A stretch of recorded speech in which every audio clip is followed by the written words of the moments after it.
सखी आदत नहीं अपन छोड़ेला, कबो नहीं चोली हमर खोलेला। सखी आदत नहीं अपन छोड़ेला, कबो नहीं चोली हमर खोलेला। हो त जवनिया जियान हमर मऊग के बोली बोलेला। मन नहीं भरे भतार से, चलत काम यार से। देवर लगेला यार सुना सखी नाता में। रोजगार बदलेला पनियाटा में, मोर भतरा नाचेला जाके साटा में।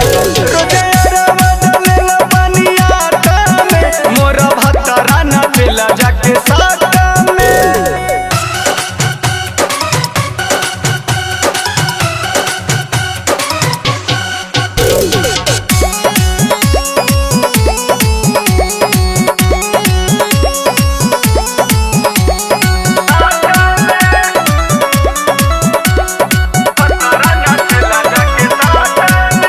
नहीं राइट इरफान लगे सुतेला, अखिलेश सकेला मजा लूटेला।